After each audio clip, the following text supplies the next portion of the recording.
First of all, if you could, just tell me what systems is this game coming to? So right now it's actually on PS2, PS3, 360, Wii, PSP, and DS. Pretty much everything, then. Pretty much everything, no PC. How long has it been in development? About 2 years. And who's the team creating it? So the team is actually a mishmash. Jonathan and I come from the Sims world. So some of the management team comes from Sims. A lot of the team comes from previous Godfather, previous James Bond products, all EA people for sure. We actually have outsourcers, of course, but we even have people as far away from the Madden team and some guys from the LA team on Lord of the Rings, some guys from the Vancouver team on Need for Speed. So we have a really interesting team that's kind of a cross-culture. It's one of the first teams we've seen that's all these different cultures and disciplines meshed together. So it's a pretty new team. Great. Can you give us an idea of what the game is about? What do you do as the player? I can't, unfortunately. One of the things we can tell you about the storyline is that we told you the one reveal of being that the Simpsons realized that they're licensed out to a video game. The rest of it we actually are going to kind of reveal over the next few months. But basically, the Simpsons start off a few minutes into the game. They're like, oh my God, we're video game characters. In the story of our life, what can we do? What can happen? And you can figure out where the storyline goes from there. So as far as the teams go that you guys took from, does that have anything to do with what style of game is it? Could we see some parodies on other EA products, like a little bit of Need for Speed, Wink, things like that in there?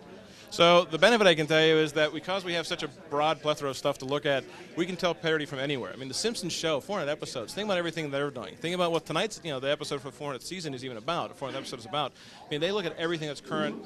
Even the show that was on Sunday, you actually saw Jameson sitting there actually yelling about wanting more pictures because they even ripped off Spider-Man 3 because it was pop culture and current. So that's one of the things we're trying to do is saying, how do we stay current, even with a game that's 6 months away, how do we actually get current pop culture references, game references, cliches, everything we can put in there to kind of riff on everything that's EA and everything that's not EA. So yeah, there's anything we can do to poke fun at ourselves and the industry. It's just, it's an open season for us. It's so much fun. And the writers love it also, so it's a hell of a lot of fun for us. The game seems very sort of episodic, just kind of what we can tell right now. Are you guys planning any downloadables in the future where you can maybe, maybe release something to coincide with one of the TV storylines? What I can tell you is the game is set up in that episodic way. When we have this big storyline split into 4 chapters, episodes per chapter, and the way you go through the storyline is episodic. So certainly the technology is there for it, but there's no formal announcements about anything we could do for it. Can you give us an idea of how the different versions might differ? For instance, how will PS3 look compared to Wii?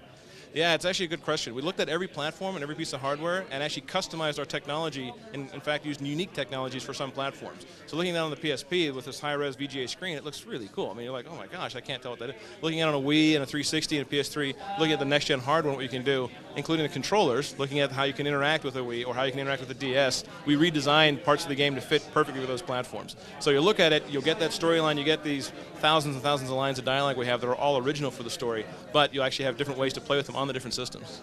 Can you speak just a minute about how much story is in the game?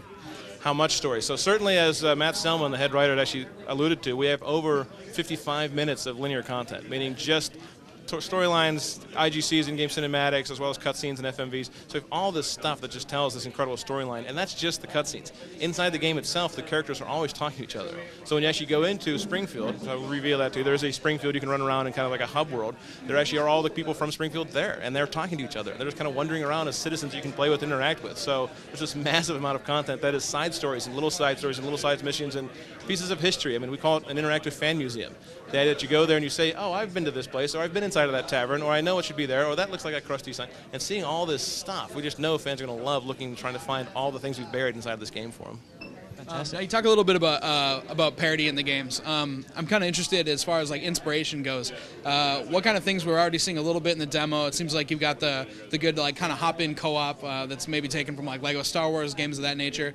Kind of the rolling around thing is very throwback to things like Marble Madness, Katamari, stuff like that. Can you talk a little bit about like where you've drawn inspiration or how much of the industry was not only made for parody but also for inspiration for the game? Sure, I mean, I would love to. We were actually talked about not revealing any of the secrets. What I can tell you is if anything's been out on video games, be it arcade, be it on a console, be it on PC, it's open season for us. We actually took advantage of anything we could. They assigned us our own lawyer to the project to make sure that we weren't crossing any legal boundaries. So it's a matter of, we looked at this very seriously, and I mean, I can't even imagine how many months we spent in a room with the writers, with ourselves, with the dev team, saying, here's all of our favorite games. What can we, what element can we pick from one? You heard Matt reference, there's the word Metacritic somewhere in the game. What does that mean? So we looked for ways to try and incorporate what makes sense. We don't want it to feel like you step into something, you're playing some schlocky version of an old style game. Anything that we've done, anything that we're actually alluding to from the parodies, are all part of this world and actually are integrated with the Simpsons fiction. Great. Can you talk about the cooperative mode just for a minute?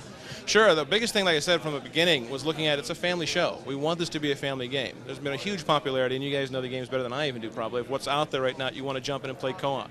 From our side, we wanted this to be something you can sit on the couch, you can grab the second controller and you're at your friend's house, no matter where they are in the game, what episode or what moment they're in, hit the start button, boom, split screen, 2 characters, you can run around together, you can do everything you need to, help somebody through a mission, or oh, this is too hard, here we'll switch controllers or switch characters, and I will go through this part, you go through that part. So we wanted this to be that kind of pick up and play experience, and also have that co-op. So if you're done and you want to leave, you hit start button and you pop out, it goes back to AI taking over for that character and back to single screen.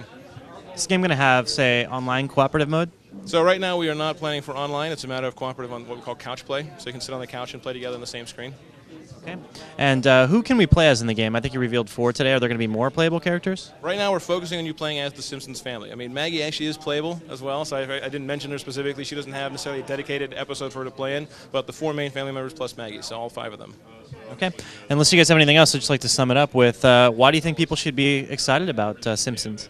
So looking around us, I mean, looking at why we're here tonight, 400th episode of the show. It's 20 years old. It's been here for that many years. People have grown up with this. We've grown up with this. As a team, we look at it, and it's funny, and it's fun. And, this favorite dysfunctional family and the things that they've gone through. You look at somebody in your family like, that guy's a little like Homer, or that person's kind of like Lisa, or this person's kind of... So you can actually go through all of this stuff, and there's something alluring and something attractive to, I know these people in some way. So getting into that feels like, wow, okay, there's some way I can tie myself to that world. And it's going to be funny and fun. That's why people love the show. So hooking us back into the gameplay means now you can actually interact with those people. Now you can actually go into that world and not only see them on the TV show, but now you can actually interact with them. You can do the things you want to do to make them react the way you expect them to inside of this world. One final question for you. Sure. Any chance they're going to throw old school gamers a break and put the old arcade game in there as an unlockable? I will not answer that question. Really? Is that a good thing or a bad thing? I don't know. You tell me. All right. Thanks very much, man. My pleasure, guys. My pleasure. Cool. It was great seeing the game. Thank you. Thanks a lot, man.